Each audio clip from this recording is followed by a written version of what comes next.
Hello and welcome to Rule of Carnage. This is a podcast where we talk about designing better miniature games. The people whose voices you will hear today are Mike Hutchinson, designer of such games as Gaslands and Mike Hutchinson's Hobgoblin. And here we have Glenn, author of Puke Apocalypse, assistant designer and developer on a range of my miniature games, and a host of wonderful card and board games, including SSO. Uh, um, and its continued voyages into horror-filled space. We, from that list, you can tell, write a lot of games, but that list of games is not anywhere near the full list of games that we write because both of us are quite compulsive prototypers. We'll come up with an idea, a little idea will catch us, and then what we'll do is, as we've talked about on some previous episodes, sort of go through a process of scratching it out and then maybe fleshing it out.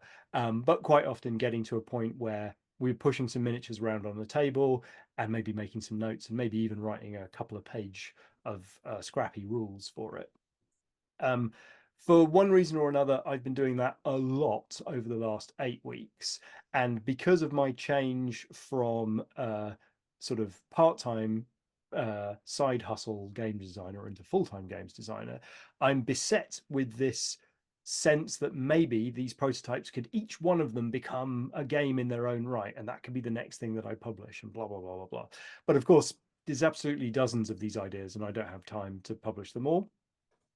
And so, as I've been going through these prototypes, reopening archived prototypes, coming up with new things, a process has been sort of going. I've been going through a process where I've been trying to figure out whether to promote that prototype to a project that I am actually going to work on and is probably a game that I should make, versus some prototypes which end up being digested as sort of biomass into other projects. And sometimes I have specifically done prototypes in order to digest a little design problem within a larger project that I'm working on. But quite recently, I have discovered sort of almost accidentally that actually a game that I was writing, a prototype that I was considering, was actually me turning over a design challenge that was much more relevant to another project that a larger project that I was working on.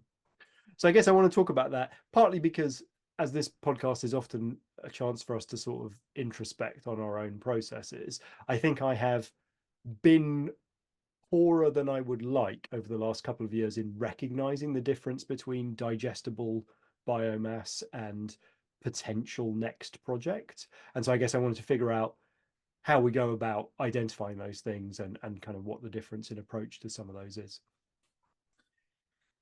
Yeah, yeah. So what's your approach on Yeah, something? no, I can carry on this one if you like. No, So go ahead. I'm just pondering it because as you're saying that, I'm thinking through my own process because we do, despite appearances, prepare for these conversations. And Mike sort of suggested this idea, and I was sort of wondering about how it happens in my process. I literally didn't understand like the words he used first time when he sort of approached me with this. Mm, And I think thinking about it, I'm one of my problems, and one of the things that I get from like having a community and having collaboration is that I'm absolutely terrible at coming back to a thing if I think the question has been answered for me. mm, And even if somebody else goes in and like makes one like typo comment, then that allows me to get back onto it and go back through it and re-question it. And that's why I've built up my process of like needing to leave things so that I forget about them enough to come back and re-question myself.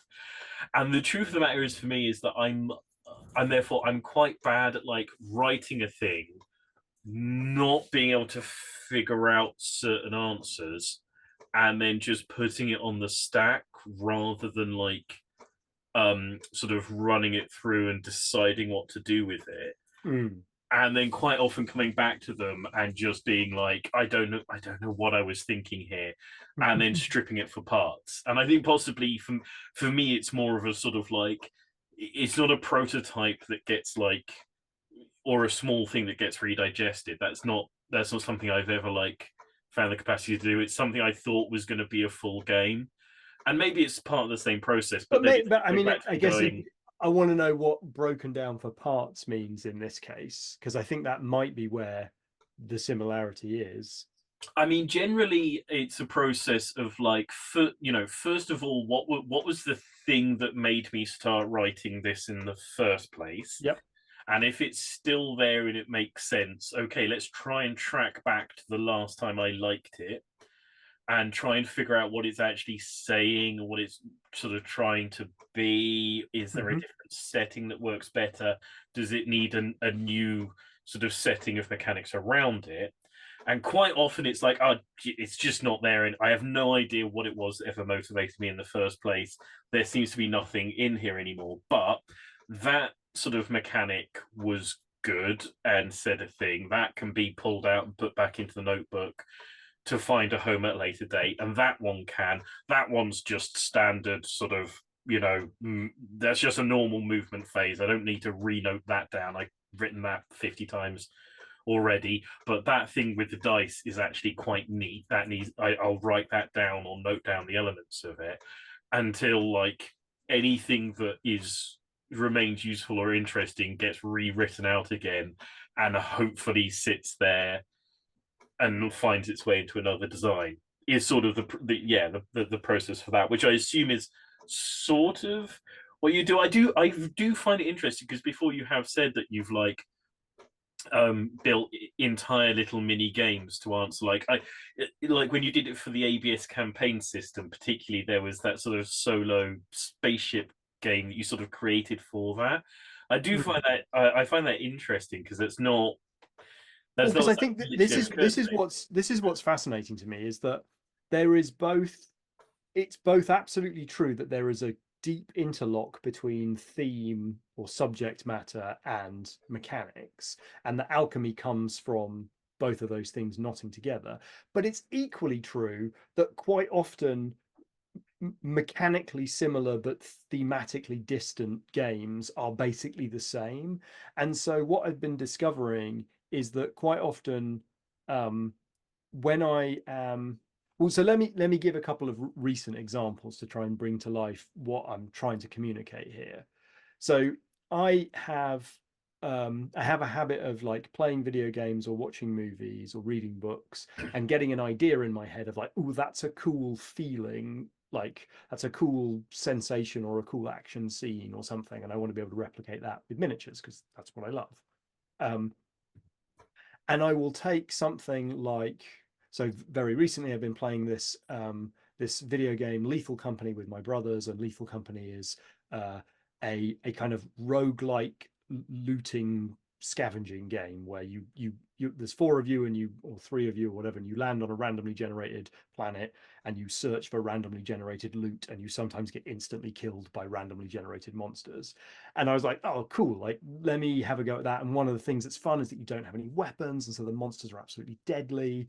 And, you're trying to get money to buy equipment to like, oh, I've got a flashlight. So I'm like ever so slightly less likely to die, but still extremely likely to die. So I started writing a miniature game, which could be, oh, here's a cool miniature game. It's like a kind of, it's a bit like sort of like a looting game in Frostgrave, but nobody has any weapons, and you're absolutely, it's almost like a non-combat thing. And after writing that and playing it for a couple of evenings, I walked away from it, and then I looked back at it from a distance and was like, oh, there's some really interesting ideas there. If what this prototype is actually doing is asking questions like, hey, Perilous Tales, why do you have loads of guns in it? What would it be like if you had no guns? Or what would it be like if Perilous Tales characters could have guns or not have guns? And what would that mean? And isn't it actually more scary if the monster instant kills you and it's more about running away and tricking it into doing the wrong thing? Like, is that how, genre monsters should behave in Perilous Tales?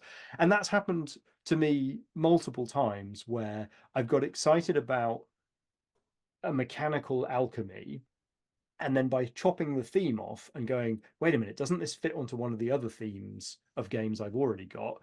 Then I start to think, oh, crumbs, maybe I'm actually just still working on one of my big games, but I've just been doing it in this little sandbox where I don't have to consider the giant mess that is my own game. I can just consider the little design challenge that I've got at hand, which is what would it be like if all the monsters were random and they instant killed you? Like, how would that work? Yeah, I guess. Yeah, I guess I found certainly sometimes that like a thing that I thought was an answer to a thing. Okay, so I mean, a literal example, an actual example is like with Boards and Black Flags, because pirates are like untrustworthy, lying type people. I wanted sort of a bluffing mechanic in it, Mm, and the first place I went was to a card game, a card based mechanic of like putting cards down.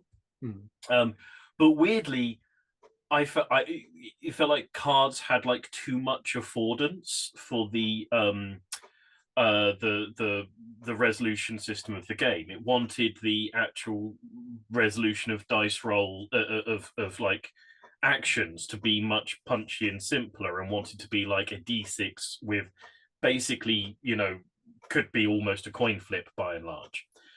And so having cards in there didn't make sense, but there was a neat little like bluffing mechanic that worked quite well and was quite nice. And then really the obvious thing is the Pirates of the Caribbean has the Liar's dice scene in it. The obvious thing is like, okay, you can do bluffing with dice perfectly well, and so there's a little thing dropped in there. And then the sort of the bluffing card based mechanic gets sort of pulled out, and like, well, this is a perfectly good like spleen that can go somewhere and get like jammed into the next Frankenstein, because a card bluffing mechanic works for multiple games. Obviously, it's a sort of Wild West is the thing that sort of jumps to mind, but there's lots and lots of things where like card-based bluffing mechanics work and make sense. And like a game I'm sort of running through later stages of prototyping at the moment. When I first thought about doing it, I wanted a set of like custom cards to sort of program the movement of the various characters within it. Um, I went through a few iterations, and it was real, and I realized, okay, custom cards are fiddly and faddy and annoying. There's a nice double-ended thing of doing these cards. That's an interesting idea. That gets put to one side, and then okay, here's this more interesting thing I can do now with like normal playing cards and adjusting normal playing cards through a campaign system, and building a deck building, but with a normal deck of playing cards at the start of the game. And those those sort of ideas I think evolve across, and some drop out, and it's worth remembering them and sort of storing them up for later. But I think maybe it's a bit more of a sort of clear evolutionary process to me. I don't think I've ever been designing something and gone, aha, this was actually talking to me about this other game. At least not yet, to my knowledge. I mean, I think like for me, there's a few elements to this practice that I'm trying to be kind of mindful and deliberate about. And one is that I'm building muscles with each one of these prototypes. I'm getting confidence in some other little area of games design where it's like, okay, I haven't really manipulated a deck building mechanic before or a deck construction mechanic before because I've never designed a TCG or anything. So as I'm trying to tackle that specific problem with a game that I'm working on at the moment, I found that one quite tricky, and I haven't gone and done like a standalone prototype that's just about that mechanic, and I probably will do because it's a hard muscle that it's a difficult thing to do, and it's a muscle that I haven't developed. Whereas, uh, the next time I want to write a solo game from scratch, I'll have like, the work I did on the Doom inspired Berserker game, the Perilous Tales game, like this recent Hazard Check, like a lot of iterations of me working on like the manipulation of monsters in a single model or a single player team in order to draw on. So I think with every one of these prototypes, there's like an isolated way of building a muscle and exploring a sort of area of the design challenge that then becomes useful, whether or not the specifics of it were useful or not. And then the other is that I think that there's this it's funny because I kind of I've ended up in sort of the opposite neurosis to what normally happens, which is when you start out as a game designer, it is quite common to see lots of ideas crammed into a single game because I have my one game, and so every cool idea that I have, I want to cram into this one game. And we've talked a number of times on this channel about how to sort of sort through and push ideas out, because the best expression of your game is the best expression of your game. It's not the amalgamation of all the best ideas you've ever had. That's not the same thing. Hmm. um, and so prototyping is a way of having these standalone prototypes, is a way of sort of exorcising a little design demon, where it's like, but what if there was a like dueling dice system where I had to pick like the stances of my characters, and like that might be terrible for my cyberpunk game, but I'm excited about it, so I'll just build a little night dueling game, and that can sort of, it can be like a controlled blast where I can point that creative energy somewhere other than the game that I'm working on, rather than accidentally loading it up. But the risk is that, and where I've ended up is that I end up with all of these ideas for like, well, maybe the next game is insert idea for a game, which is really one cool mechanical idea that doesn't need to exist just to carry that one cool mechanical idea. So I'll give you a specific example because I'm not likely to work on it for another 3 years, but like, um, you and I have often and secretly thought about cyberpunk games and what's missing from them. And I caught wind of this idea the other month where I was like, well, I really would love the idea of Flux, the card game, where the rules, the fundamental like rules of the game are constantly in flux.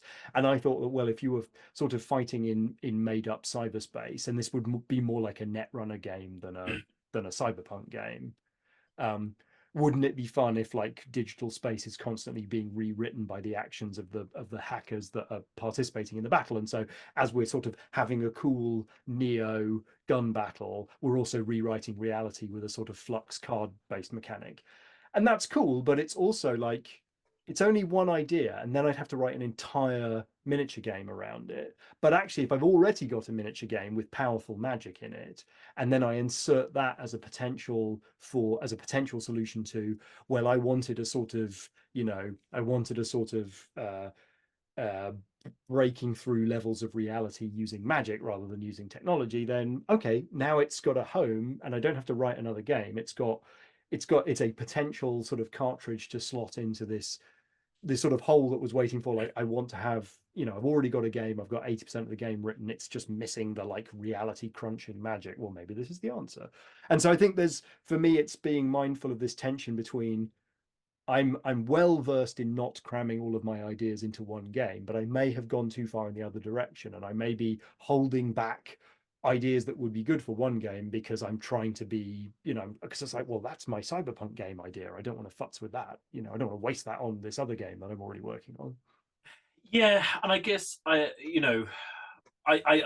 did sort of early on when I was getting into doing games design go, okay, right, I'll do a deck builder that just requires a deck of cards and is a satisfying, effective thing, and it give myself one page to write it. And then like, okay, now let's do a miniatures game where all you need is a handful of dice and a deck of cards, and that's literally it. And it actually is a miniatures game, and it is satisfying and it works. Mm. And I wrote out like 30 of those, and it's like, okay, right, now I know I can just do a deck builder. Let's sort of consider what can you do with the deck builder.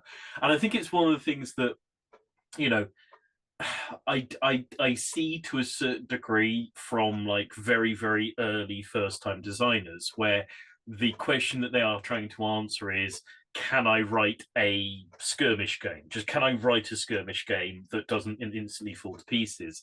And the answer is almost certainly yes. You can. You probably can. Well, And the answer is either yes, or it's actually I don't care enough to bother, which is fine too, because then you can go and figure out something that you do want to do. But like, I agree, it's like the answer to can I write a functioning war game is definitely yes, if you care enough to just go through the process of it. And then you have to write 10 more, and eventually there'll be a good one. Yeah, absolutely. And it is like, and it's lovely if you're just doing it like for your own curiosity, or you wanted to like poke one of your favorite games and see what happened to it, or just do something with your friends. That's fantastic. Or, just do it and then say to people, look, here it is. Whether you want to like build that up into something and pitch it and offer it to other people, then it's like a bit sort of, okay, well, why care about this game? It's just the thing I would have done if you gave me like the shortest possible time to write down a skirmish game. And by God, there's a few of those that get published. Let us be clear. But like if it's just the version of a skirmish game that was my version of a deck builder that I did with literally just a deck of cards to see what the fundamental basic mechanisms of a deck builder are, to go, right, yes, that is deck builder in its sort of most skeletal form. That's nice to know. Those are the minimum things you can get away with. If that's just what you're doing with a skirmish game, then it's like, keep that in your notebook. That's a nice exercise. It's worth doing. Now figure out another question, another sort of interesting sort of bit. I know what you mean, that you don't want to sort of, you never want to shove everything into a game, and it is, I guess, the learning point there is possibly how much innovation is the right amount of innovation. That's a question that's sort of come up, and I have heard very wise and intelligent people say that 3 bits of innovation is the correct number of bits of innovation, no more, no less. I think there's probably a little bit more wriggle room on that, but you don't want like 10 innovative things in a game. That's like homework at that point, and you don't want none. Yeah. Um, it's just figuring out what the innovations are that fit together in a jigsaw puzzle to tell the story of a particular like setting, genre, world, and place. Because I definitely think it's true that it feels something like sometimes like every mechanic should and must be the idealized platonic form of a particular story or setting or thing of that nature, which is very rarely true. I mean, as much as these games are often emergent, the rule sets are often emergent. It's very often like, okay, it's kind of nothing until we get to like the 4th layer, and then This is what I find so fascinating when I'm bringing ideas from prototypes back into my games, or I'm taking a game that I've already written or a prototype that I've already written and re-theming it, which is sort of the same process, just from a different end of the telescope, which is I almost always change the rules because something about it doesn't quite work for the individual flavor. So the very specific example of this recently is I took the rules of Mystic Skies, which is about a wizard whizzing around on a magic carpet summoning units to destroy the other guy's tower, and I turned it into, that's a fantasy game, by the way. I turned it into a very slightly different fantasy game where the haunted warriors of Rotvolden from Hobgoblin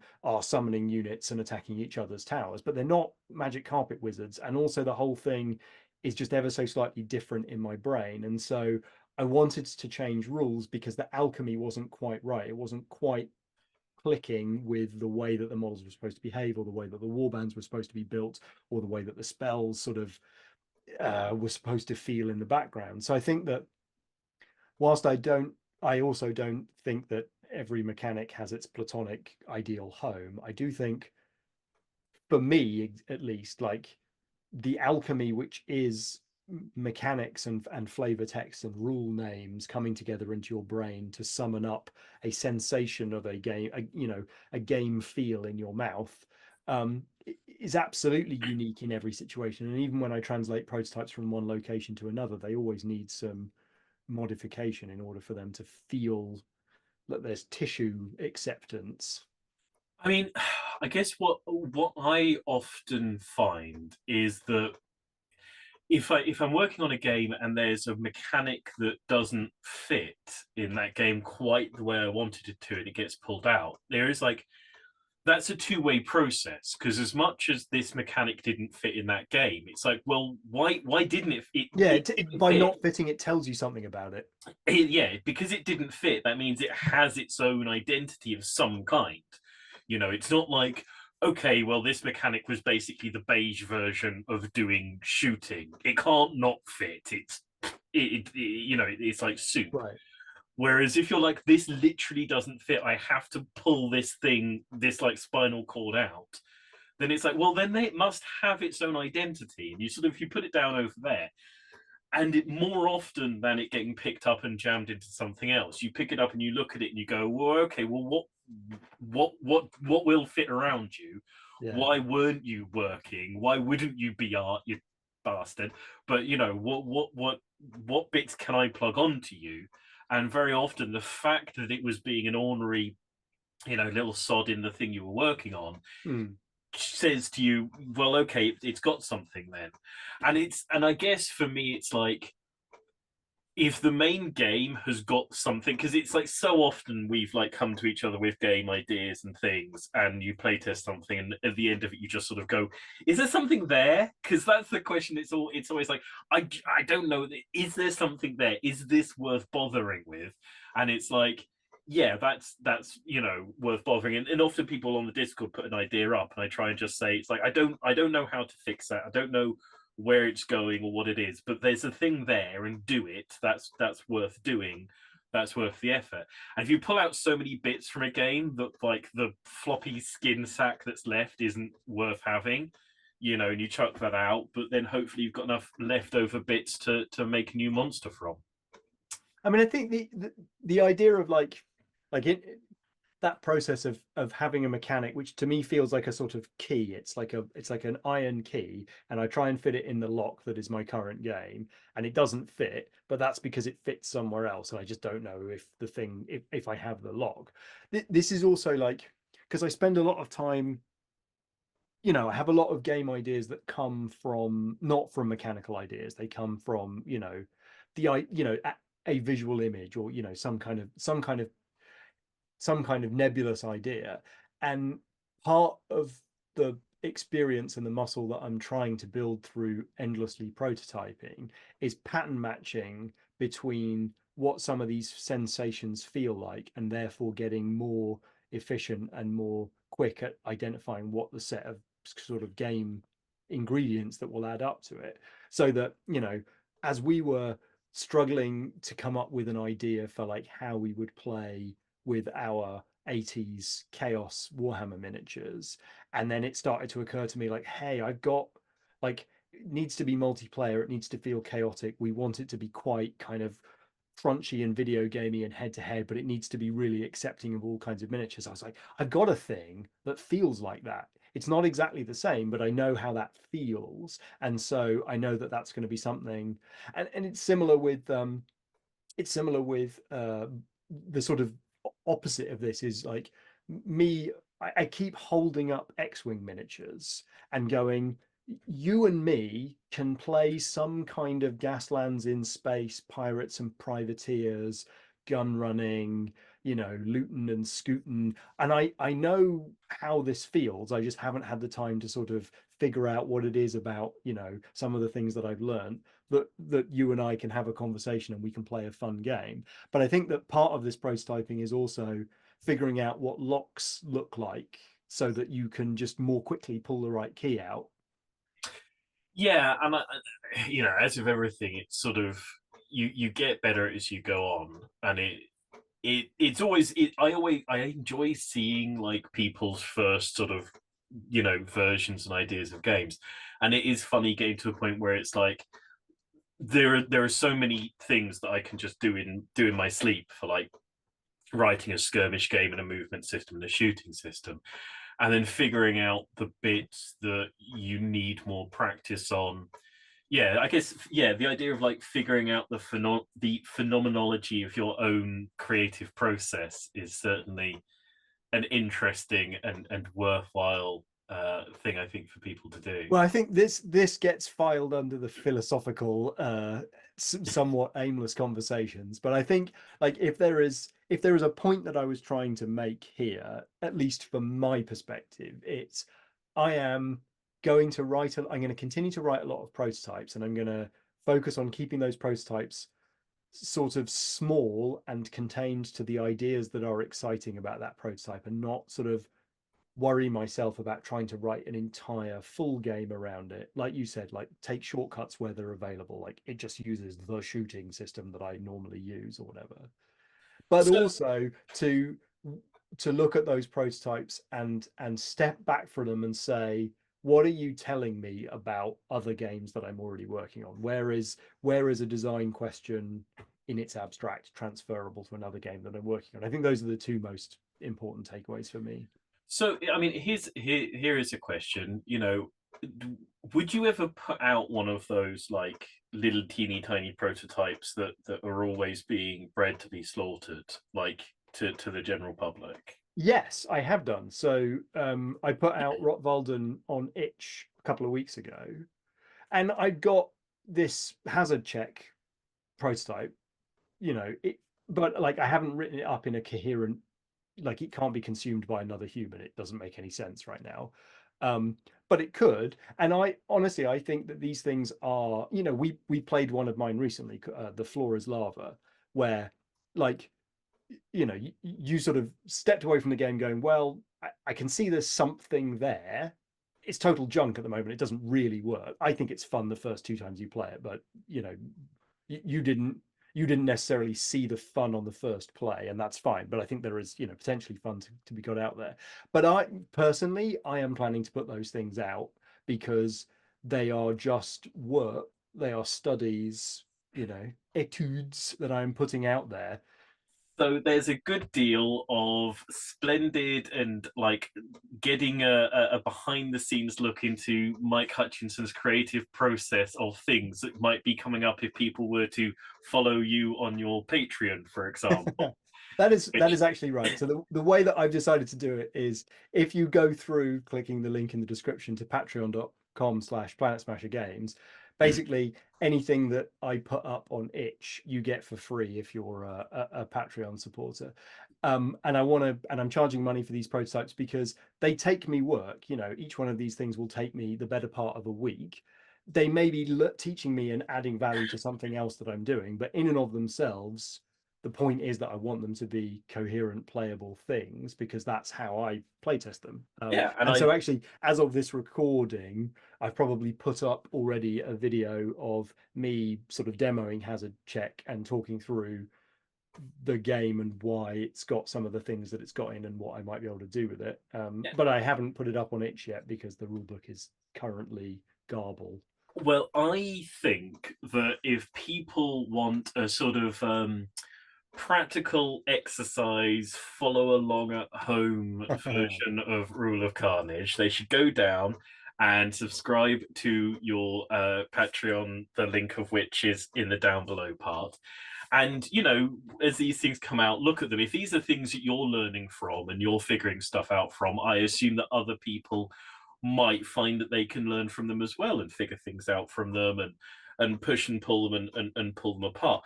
And when people do go down into that link section, if they can hit on the like and subscribe, that would be delightful. And give us a comment in the comment section. I'm sure that other people have had games that just wouldn't work and wouldn't fit into the shape that they're meant to go into. How do you pull them back apart? Do you sometimes do a thing that is just a calf being fattened for slaughter in order to like test out a little tiny idea, like zoom in and fragment it out and figure it? Tell us these things and more in the comments section, and also in the Discord when we can have chats about those sorts of things. Mm-hmm. But for now, from this conversation, I think it's a thank you and goodbye. So thank you and goodbye. No, thank you. Bye bye. Bye bye. Bye bye.